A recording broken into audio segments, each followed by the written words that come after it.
diagramme d'Ishikawa, également appelé diagramme en arête de poisson, dû à sa forme, est un outil qualité inventé et développé par le professeur Kaoru Ishikawa en 1943. Le professeur voulait un outil qualité capable d'être utilisé dans n'importe quel type d'entreprise comme une méthode passe-partout de résolution de dysfonctionnements. Et oui, la concurrence étant déjà présente à cette époque, il fallait bien faire face à l'évolution rapide des besoins des entreprises. Nous allons t'expliquer comment mettre en place un diagramme Ishikawa pour ton problème. Pour que tu comprennes mieux l'utilisation de cet outil, nous allons prendre le cas d'un échec scolaire. N'oublions pas que notre objectif est de comprendre pourquoi nous pouvons nous retrouver en échec scolaire et de réussir à trouver les causes principales pour pouvoir agir sur ce problème. L'étape numéro 1 consiste en l'identification des causes du dysfonctionnement. Pour ce faire, dessine le diagramme qui apparaît en ce moment même à ton écran.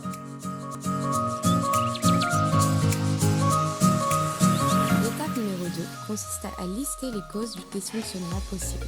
Nous te conseillons d'utiliser le brainstorming pour trouver les causes possibles. Dans notre cas, nous avons réussi à trouver des causes possibles. Par exemple, l'absence d'organisation de la classe, le remplacement du professeur, la classe surchargée, le manque de fournitures scolaires, les absences récurrentes, l'absence de cohésion du groupe, le problème de mémorisation et le harcèlement scolaire.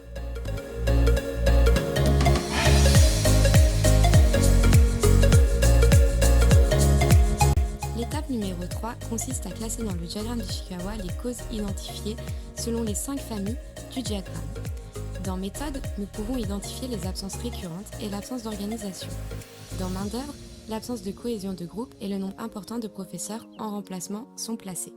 L'item matière contient les causes de problèmes de mémoire et de manque de fournitures scolaires. Dans machine, le matériel informatique désuet est identifié. Enfin, la classe surchargée et le harcèlement scolaire sont classés dans milieu. L'étape numéro 4 consiste à hiérarchiser les causes par le biais notamment d'un graphique de criticité qui permet d'évaluer l'impact d'une défaillance. Ici, 3 priorités ont été retenues: la classe surchargée, les absences récurrentes et le manque de fournitures scolaires. Cette étape permet de définir les orientations du plan d'action à mettre en place. Les actions seront soit préventives, soit correctives. À retenir, c'est un outil adaptable et ou modifiable dont l'objectif est la résolution de problèmes d'un point de vue strictement qualité ou bien de l'atteinte d'un objectif. Il peut également être utilisé pour des problématiques quotidiennes comme nous venons de le voir. D'autres branches peuvent être ajoutées à l'outil, le M de management ou bien le M de moyens financiers. Tout dépend de ce qui est analysé. À vous de jouer!